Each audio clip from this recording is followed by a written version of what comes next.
সাত মঞ্জিল। আজকের খুতবার উদ্দেশ্য হচ্ছে আপনাদের সাথে সূরা হাদীদের একটি আয়াত শেয়ার করা। কিন্তু এই আয়াত থেকে কিছু শিক্ষা বলার আগে আমি প্রাসঙ্গিক কিছু কথা বলতে চাই। সূরা হাদীদের মাঝখানে আল্লাহ বিচার দিবসের একটি চিত্র তুলে ধরেছেন। বিচার দিবস এমন একটা বিষয় যা নিয়ে আল্লাহ কোরআনে বহু জায়গায় আলোচনা করেছেন। সাধারণত তিনি যখন এই সম্পর্কে বলেন, তিনি বিশ্বাসীদের সম্পর্কে বলেন যারা জান্নাতের দিকে ধাবমান, এবং তিনি অবিশ্বাসীদের সম্পর্কে বলেন যারা জাহান্নামের দিকে অগ্রসর হচ্ছে। কিন্তু আলোচ্য অংশে একটি ব্যতিক্রমী চিত্র তুলে ধরা হয়েছে। এখানে আল্লাহ বিশ্বাসী এবং অবিশ্বাসীদের তুলনা করার পরিবর্তে তিনি বিশ্বাসী এবং মুনাফিকদের তুলনা করেছেন। আল্লাহ যেন আমাদেরকে তাদের অন্তর্ভুক্ত না করেন। আল্লাহ বিশ্বাসীদের বিপরীতে অবিশ্বাসীদের তুলনা করার পরিবর্তে বিশ্বাসীদের বিপরীতে এমন লোকদের তুলনা করেছেন যারা মনে করত যে তাদের ঈমান রয়েছে, অথবা ভান করত যে তারা মুসলিম, অথবা তাদের ঈমান রয়েছে, কিন্তু বিচার দিবসে আল্লাহর কাছে এই ঈমানের কোনো মূল্য থাকবে না। এরাই হলো মুনাফিক। আল্লাহ যেন আমাদেরকে তাদের অন্তর্ভুক্ত না করেন। সূরা হাদীদের এই আলোচ্য অংশটি আমাদের জানা খুবই জরুরি, কারণ এই অংশটি আমাদের জানায় যে বিচার দিবসে কিভাবে এই দলের অন্তর্ভুক্ত হওয়া থেকে রক্ষা পাওয়া যায়। সংক্ষেপে বলতে গেলে কিয়ামতের দিন বিশ্বাসীরা যখন দাঁড়াবে, রাসূল সাল্লাল্লাহু আলাইহি সাল্লাম তাদের দেখতে পাবেন। ইয়াউমা তারা, তিনি দেখতে পাবেন মানে রাসূল সাল্লাল্লাহু আলাইহি সাল্লাম দেখতে পাবেন আল মুমিনিনা ওয়াল মুমিনাত, বিশ্বাসী নারী এবং পুরুষদেরকে। ইয়াসআ নূরুহুম বাইনা আইদিহিম ওয়া বিআইমানিহিম, তাদের সম্মুখ ভাগে এবং ডান পাশে তাদের নূর ছোটাছুটি করবে। এর মানে হলো ঈমানদার পুরুষ এবং ঈমানদার নারীদের হৃদয় থেকে এবং ডান হাত থেকে জ্যোতি বিচ্ছুরিত হবে। এই আলোটি কেন জরুরি? কারণ আল্লাহর প্রতি আপনার আমার ঈমান যদি অকৃত্রিম হয় এবং বিশ্বাস দৃঢ় হয়, কিয়ামতের দিন এই বিশ্বাস জ্যোতিতে রূপান্তরিত হয়ে দীপ্তি ছড়াবে। আর এই বিশ্বাস দুনিয়াতে আমার কর্মকে প্রভাবিত করেছে। আমার হাতের সেই কাজগুলোই কিয়ামতের দিন আলোতে রূপান্তরিত হবে। সেদিন আমাদের কাছে দুটো আলো থাকবে। শেষ বিচারের দিনটি হবে নিকষ কালো একটি দিন। আধারে ঢাকা বিস্তীর্ণ পথ পাড়ি দিয়ে আমাদেরকে জান্নাতে পৌঁছাতে হবে, এবং সুদীর্ঘ পথ পাড়ি দিতে সবার আলো প্রয়োজন হবে। কিছু কিছু ব্যক্তির আলো হবে অনেক প্রখর। রাসূলুল্লাহ সাল্লাল্লাহু আলাইহি সাল্লাম বলছেন তাদের আলো এত লম্বা হবে যে সেই আলো এক শহর থেকে আরেক শহর পর্যন্ত বিস্তৃত হবে। আবার কারো কারো আলো হবে অত্যন্ত অনুজ্জ্বল। সেই টিমটিমে আলোতে নিজের পা কোথায় ফেলছে কোনো মতে সেটুকুই শুধু দেখা যাবে। তাহলে মানুষ বিভিন্ন মাত্রায় আলো নিয়ে যখন জেগে উঠবে এবং জান্নাতের পথে যাত্রা শুরু করবে, তখন আল্লাহ তাআলার পক্ষ থেকে অভিনন্দন জানানো হবে, কারণ অন্তত তাদের নিজস্ব কিছু আলো রয়েছে। আর অনেকের তো কোনো আলোই নেই, তাই তাদের জান্নাতে যাওয়ার কোনো সুযোগ নেই। আল্লাহ বলবেন, বুশরাকুমুল ইয়াউম জান্নাতুন তাজরি মিন তাহতিহা আল-আনহার, আল্লাহ বলবেন আজ তোমাদের জন্য সুসংবাদ জান্নাতের, যার তলদেশ দিয়ে নদী প্রবাহিত। তোমাদের সামনেই এটা আছে, হাঁটতে থাকো, চলতে থাকো। পরবর্তী আয়াতে আল্লাহ অন্য একদল লোকের কথা বলেন যারা জেগে ওঠার পর গভীর বিস্ময় আবিষ্কার করবে পথ চলার জন্য তাদের নিজস্ব কোনো আলো নেই। চারপাশ গভীর অন্ধকার, বহু দূরে তারা দেখবে কিছু আলো। আপনারা দৃশ্যটা কল্পনা করতে পারেন, চারপাশ গভীর অন্ধকারাচ্ছন্ন, আর বহু দূর থেকে তারা দেখবে কিছু মানুষ আলো নিয়ে এগিয়ে যাচ্ছে। তারা হয়তো মানুষ দেখতে পাবে না, শুধু আলোর বিচ্ছুরণ দেখা যায়। তখন তারা ভাববে আমাদেরকে দ্রুত তাদের কাছে পৌঁছতে হবে, কারণ আলোটা ধীরে ধীরে হারিয়ে যাচ্ছে। তো সেই মুনাফিকরা কিয়ামতের দিন এইরকম একটি তমসাচ্ছন্ন পরিস্থিতিতে জেগে উঠবে, আর তারা বিশ্বাসীদের আলো দেখে তাদের ধরার চেষ্টা করবে, কারণ তাদের নিজস্ব কোনো আলো থাকবে না। তারা জেগে উঠে গভীর বিস্ময় আবিষ্কার করবে তাদের সাহায্য করার মতো কিছুই নেই। ইয়াকুলুল মুনাফিকুনা ওয়াল মুনাফিকাত লিল্লাযিনা আমানু নজুরুনা নাকতাবিস মিন নূরিকুম, যেদিন মুনাফিক পুরুষ এবং মুনাফিক নারীরা মুমিনদেরকে বলবে তোমরা আমাদের জন্য অপেক্ষা করো, আমরাও কিছু আলো নিব তোমাদের জ্যোতি থেকে, আমরাও কিছু আলো নিব তোমাদের জ্যোতি থেকে। ইকতিবাস শব্দ দ্বারা বোঝায় যেমন আগের দিন আপনার হাতে মশাল থাকতো আর অন্যজনের আগুন থেকে নিজের মশাল জ্বালিয়ে নিতেন, সেরকম। তাই তারা ভাবলো আমরা তোমাদের থেকে কিছুটা আলো ধার নেব, তোমাদেরটা নিয়ে যাব না, একটু থামো, আমাদেরকে সাহায্য করো। তখন মুনাফিকদেরকে বলা হবে ইরজিউ ওয়ারাআকুম, তোমরা পিছনে ফিরে যাও, পিছনে ফিরে যাও, ফালতামিসু নূরা, এবং আলোর খোঁজ করো, আমরা তোমাদের সাহায্য করব না।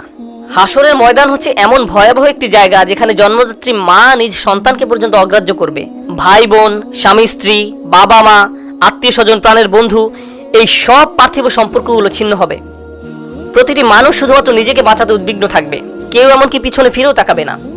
তোমরা পিছনে ফিরে যাও এবং আলোর খোঁজ করো, পিছনে ফিরে যাও এক প্রকার ব্যঙ্গাত্মক মন্তব্য, মানে দুনিয়াতে ফেরত যাও এবং আলোর সন্ধান করো। কারণ কেউ যদি দুনিয়াতে তার ঈমান ও কর্ম দিয়ে আলো সংগ্রহ না করে থাকে, তাহলে সেদিন তার নিজস্ব কোনো আলোই থাকবে না। ফালতামিসু নূরা, আলো সংগ্রহ করার একমাত্র জায়গা হলো এই দুনিয়া। তারপরে মুনাফিকরা মুসলমানদেরকে ধরার চেষ্টা করবে। এভাবে যখন তারা বিশ্বাসীদের নিকটবর্তী হবে, ফাদুরিবা বাইনাহুম বিসুরিন লাহু বাব, ঠিক এমন একটি মুহূর্তে দুই দলের মাঝে একটি বৃহৎ প্রকাণ্ড দেয়াল নেমে আসবে, যার একটি দরজা থাকবে। এই দরজা সম্পর্কে আমরা অন্য সময় আলোচনা করব। আল্লাহ বলেন অতঃপর উভয় দলের মাঝখানে খাড়া করা হবে একটা প্রাচীর, ফলে এখন তারা ধরার চেষ্টা করলেও পারবে না। দেয়ালটি খাড়া হওয়ার পর আল্লাহ বলেন দেয়ালের অন্য পাশে যে পাঁচটা মুনাফিকরা দেখতে পাবে না, সেখানে থাকবে আল্লাহর করুণা, দয়া এবং মমতা, আর অপর দিকে থাকবে কঠোর শাস্তি এবং অন্ধকার, কঠোর শাস্তি এবং অন্ধকার। তাহলে এখন শুধু অন্ধকারই নয়, রয়েছে বিশাল এক দেয়াল, ফলে তাদের পালানোর আর কোনো জায়গা নেই। আর পেছনে দেখতে পাবে শাস্তি তাদেরকে আচ্ছন্ন করার জন্য এগিয়ে আসছে। তখন এই মুনাফিকরা, আল্লাহ আমাদের তাদের অন্তর্ভুক্ত না করুন, মুনাফিকরা মরিয়া হয়ে বলবে, ألم نكن معكم আমরা কি তোমাদের সাথে ছিলাম না? লক্ষ্য করুন, মুনাফিকরা অপর পাশে থাকা মুমিনদেরকে ডাকছে। স্পষ্টতই দরজা এই পাশ থেকে খোলা যায় না। আরে দরজাটা খোলো না, আমরা তো তোমাদের সাথেই থাকতাম। এভাবে মরিয়া হয়ে ডাকা হবে। সামনে অগ্রসর হওয়ার পূর্বে এটা বোঝা গুরুত্বপূর্ণ। এই কারণেই আমি আজকের খুতবার জন্য এই আয়াতটি পছন্দ করেছি। এই বাক্যটার কারণে, আলাম নাকুম মাআকুম, আমরা কি তোমাদের সাথে ছিলাম না? ব্যাপারটা হলো, এই লোকগুলো যারা দেয়ালের ভয়ঙ্কর পাশে থেকে গেছে, যারা মরিয়া হয়ে আছে, যাদের নিজস্ব কোনো আলো নেই, তারা ভাবতো তারাও মুমিনদের অন্তর্ভুক্ত। তারা এটা নিয়ে খুবই আত্মবিশ্বাসী ছিল। এত আত্মবিশ্বাসী ছিল যে তারা কিয়ামতের দিনও সেই কথা বলছে, আমরা তোমাদের সাথে নামাজ পড়তাম, তোমাদের সাথে ব্যবসা করতাম, বন্ধু ছিলাম, আত্মীয়তার সম্পর্ক ছিল, চাচাতো মামাতো ভাই বোন ছিলাম, আমরা তো একই কলেজে ভার্সিটিতে গিয়েছি। কেন আজ আমরা বিচ্ছিন্ন? কেন এই সম্পর্ক ছেদ ঘটছে আজকে? এখন অপর পাশে অবস্থিত মুমিনরা নিজেদেরকে নিরাপদ মনে করছে। দেয়াল স্থাপিত হওয়ার কারণে এই পাশের মুনাফিকরা চরম আতঙ্কগ্রস্ত হয়ে পড়লো। অন্যদিকে অপর পাশে অবস্থিত মুমিনরা নিজেদেরকে অনেক বেশি নিরাপদ মনে করছে। তাদের আর কোনো তাড়াহুড়ার প্রয়োজন নেই, কারণ এখন সম্পূর্ণ নিরাপদ। এখন তারা সময় নিয়ে মুনাফিকদের উত্তর দিচ্ছে, এই কারণে তোমরা আজ আমাদের সাথে নেই।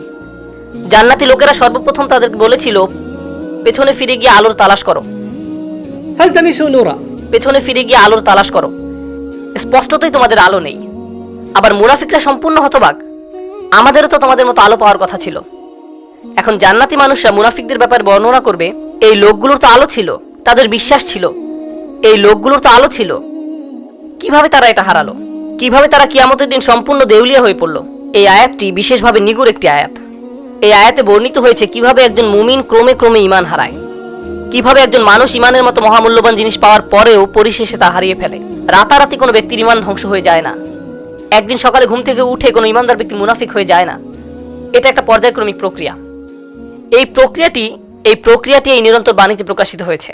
বালা, অবশ্যই তোমরা আমাদের সাথে ছিলে। ওয়ালাকিন্নাকুম ফাতানতুম আনফুসাকুম। আমি প্রথমে সহজ অনুবাদ বলছি, পরে ব্যাখ্যা করব। ওয়ালাকিন্নাকুম ফাতানতুম আনফুসাকুম। 1 নম্বর, তোমরা নিজেরাই নিজেদের বিপদগ্রস্ত করেছো। আরবিতে ফাতানা শব্দটির অর্থ হচ্ছে কোনো কিছুতে পরীক্ষাতে ফেলা। স্বর্ণ গলিয়ে তার খাদ ফেলে দিয়ে ধীরে ধীরে বিশুদ্ধ করার প্রক্রিয়াটিকেও ফাতানা বলা হয়। স্বর্ণ নিখাত করার প্রক্রিয়াটি কিন্তু সহজ নয়, বরং এটি একটি যন্ত্রণাদায়ক দহন প্রক্রিয়া। ফাতানতুম আনফুসাকুম এর অনেকগুলো ব্যাখ্যা আছে, তবে আজকের খুতবার জন্য একটা বিষয়কে হাইলাইট করব। তুমি নিজেকে বারংবার জেনে বুঝে এমন পরিস্থিতিতে ফেলেছো যেখানে তোমার ঈমান পদে পদে কঠিন পরীক্ষার সম্মুখীন হবে। এখানে জিনিসটা বোঝার চেষ্টা করুন, ঈমানের জন্য ক্ষতিকর হবে জেনেও আপনি বারবার নিজেকে এমন পরিবেশের সম্মুখীন করেছেন এবং নিজেকে বুঝিয়েছেন আমি এটা সামলে নিতে পারবো। আপনি নিজেকে এমন সব বন্ধু আত্মীয় স্বজন দিয়ে পরিবেষ্টিত করে রেখেছেন যারা খারাপ কাজ করে, খারাপ কথা বলে, অশ্লীল জিনিস দেখে, কিন্তু আপনি নিজেকে বুঝিয়েছেন আমি তাদের মতো না। আপনি বারবার ওই সব পরিবেশে যেতেন, আপনি এমন সব আড্ডায়, জায়গায়, পরিস্থিতিতে দিনের পর দিন, মাসের পর মাস, বছরের পর বছর মিশেছেন। আপনি নিজেকে প্রবোধ দিয়েছেন এইসব আমার উপরে কোনো প্রভাব ফেলবে না, সবাইকে প্রভাবিত করলেও আমাকে করবে না। এমনিতেই তারা ঈমান হারা হয়ে যায়নি। ঈমান ধ্বংসের প্রথম ধাপটি হচ্ছে অসৎসঙ্গ। তারা নিজেদেরকে সন্দেহজনক পরিস্থিতিতে ফেলে রাখতো, আর তারা ভাবতো এতে তাদের উপর কোনো প্রভাবই ফেলবে না। আমি একটি হালকা উদাহরণ দিব, আশা করি পয়েন্টটা আপনারা বুঝতে পারবেন। বাসায় যখন অনেক তেল মশলা দিয়ে রান্না করেন, তখন সারা বাড়িতে সেই গন্ধে ভরে যায়। আপনি বাসার ভেতর থেকে সেই গন্ধ বুঝতে পারবেন না, কিন্তু যখন বাইরে থেকে একজন বাসায় প্রবেশ করে, বিশেষত কোনো আরব যদি আসে, সে ভাবে যে কোনো দূষিত পরিবেশে এসে পড়েছে। কয়েক ঘন্টা পার হওয়ার পর সে অভ্যস্ত হয়ে যায়, শুধু অক্সিজেন মনে হয়। ঠিক একইভাবে আপনি প্রথমে খারাপ কোনো পরিবেশে গমন করলে সাথে সাথে বুঝতে পারেন এটা ঠিক নয়, আমি খারাপ হয়ে যাব, আমার এখানে থাকা উচিত নয়। আপনার অন্তর অস্বস্তি অনুভব করে। কিন্তু আপনি যদি বারবার এই পরিবেশে যেতে থাকেন, তখন কি হবে? আপনি আর খারাপ বোধ করবেন না। কেউ যদি জীবনে প্রথমবার কোনো ধূমপায়ীর পাশে বসে, তখন সিগারেটের গন্ধে সে কাশতে থাকবে, চোখ দিয়ে পানি আসবে, ফ্রেশ বাতাসের জন্য ছটফট করবে এবং সে দ্রুত সেই জায়গা ছেড়ে চলে যেতে চাইবে। বছরখানেক পর এটাই তাদের অক্সিজেনে পরিণত হয়। সিগারেট ছাড়া তারা নিঃশ্বাসও নিতে পারে না। তাহলে প্রথম সমস্যা হলো আপনি নিজেকে অসৎ পরিবেশে ফেলে রাখেন। ফাতানতুম আনফুসাকুম। দ্বিতীয় সমস্যাটি কি ছিল? দ্বিতীয় সমস্যাটি ছিল ওয়াতারাব্বাসতুম। তোমরা প্রতীক্ষা করেছো, দীর্ঘসূত্রিতা করেছো। এখানে দীর্ঘসূত্রিতা বলতে কি বোঝানো হচ্ছে? আপনি বুঝতে পেরেছিলেন যে এটা খারাপ, আপনার নিজের বিবেকের মাধ্যমে আপনি বুঝতে পেরেছিলেন যে আমার নিজেকে পরিবর্তন করা উচিত, কিন্তু নিজেকে বুঝিয়েছেন ইনশাআল্লাহ আমি খুব দ্রুত নিজেকে পরিবর্তন করব। আমি জানি নিজেকে পাল্টাতে হবে, আমি জানি এটা খারাপ, শুধু এই সপ্তাহ পরেই আমি সম্পূর্ণ ভিন্ন মানুষে পরিণত হব। বেশি না, আর একটা সেমিস্টার 2 মাস ওই বকে যাওয়া বন্ধুদের সাথে থাকবো, তারপর আমি অন্য কোর্স নিব। এখন ওদেরকে রাগানো ঠিক হবে না। আমি জানি এটা খারাপ, শুধু এই 1 মাস আমি এসব করব। আর এই 1 সপ্তাহ, এই আর 1টা বা 2টা পার্টি, 1টা 2টা ড্রিঙ্কস, এভাবে আপনি নিজেকে বলতে থাকেন। আর সামান্য একটু এই 9-10 মাস পরেই তো রমজানে সব ছেড়ে দিব, পুরাই চেঞ্জ হয়ে যাব।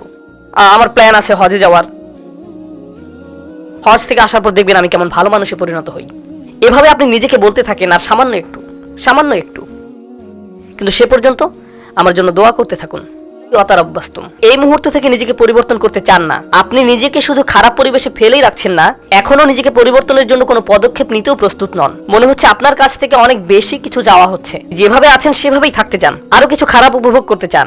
এটাই ওয়াতারাব্বাস্তুম। আপনি ধারণা করে আছেন, আপনার প্রথম ধারণা ছিল আমি খারাপ পরিবেশে থাকলেও এটা আমার উপর কোনো প্রভাব ফেলতে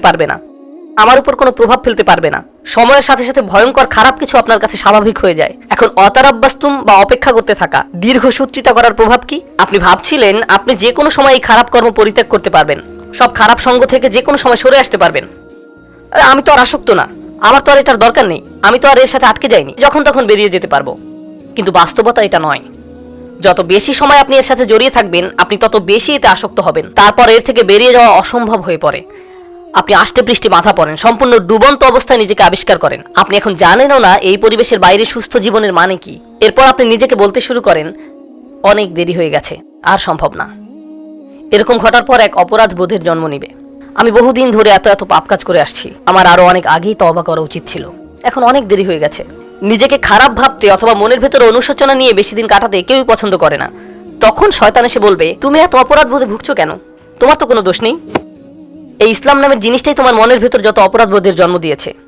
এই ইসলাম বলছে এটা হারাম, ওটা গুনাহ, এভাবে কথা বলবে না, ওটা খেও না, অমুকটা দেখো না, ওখানে যেও না। এই ইসলাম তোমাকে নিজের সম্পর্কে খারাপ ধারণা দিচ্ছে। আচ্ছা, এই ইসলাম যে এত কঠিন সব নিয়ম কানুন মেনে চলতে বলছে, এটা সত্য কিনা তুমি কি নিশ্চিত?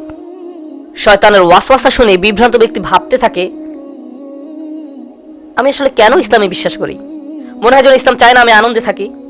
আমি শুধু আমার জীবন উপভোগ করতে চাই, আমি সুখী হতে চাই, আমি স্বাধীনভাবে বন্ধু বান্ধবের সাথে মৌজ মাস্তি করতে চাই, জীবনকে সর্বোচ্চ উপভোগ করতে চাই। আমি তো এমনিতেই কোরআনের সত্যতা সম্পর্কে নিশ্চিত নই। আল্লাহ বলে কেউ আছে কিনা এই ব্যাপারে আমার সন্দেহ আছে। এই কোরআন হাদিস কতটা নির্ভরযোগ্য? আমাদের আশেপাশে এরকম বিভ্রান্ত অবস্থায় অনেক আব্দুল্লাহ, জয়নব, আলী, ফাতিমা, আব্দুল করিম, আহমদ, রুকাইয়া, তরুণ তরুণীর আমরা দেখতে পাই। তারা খুব নির্ভীকভাবে বলে, ইসলাম নিয়ে আমার মনে অনেক সন্দেহ আছে। আর এই মানুষগুলো এমন নয় যে তাদের দর্শন শাস্ত্রে পিএইচডি রয়েছে বা ইসলামের ইতিহাসে ব্যাপক জ্ঞান রয়েছে, কিংবা এসব বিষয়ে বহুদিনের অধ্যয়নের ফলে তাদের মনে ধীরে ধীরে সংশয়ের জন্ম নিয়েছে। আসল ব্যাপার তা নয়। এরা নিজেদের জন্য জেনে বুঝে খারাপ সঙ্গ এবং অসৎ পরিবেশ বেছে নিয়েছিল। আমি এমন শত শত মানুষের সাথে কথা বলেছি, তারা আক্ষরিক অর্থে এই আয়াতের ভিতরে জীবনযাপন করছে। তোমরা নিজেরাই নিজেদেরকে বিপদগ্রস্ত করেছো, প্রতীক্ষা করেছো, সন্দেহ পোষণ করেছো এবং অলিক আশার পেছনে বিভ্রান্ত হয়েছো। অবশেষে আল্লাহর আদেশ এসে পৌঁছেছে। তারপর এক সময় তারা ধর্ম নিয়ে সন্দেহ পোষণ করতে থাকে, কিন্তু তাদের এই সন্দেহের সাথে যুক্তি বা বুদ্ধির কোনো সম্পর্ক নেই। ওয়ারতাবতুম, সন্দেহ পোষণ করেছে। ভিডিওটি ভালো লাগলে লাইক ও সাবস্ক্রাইব করে পাশে থাকবেন। ধন্যবাদ।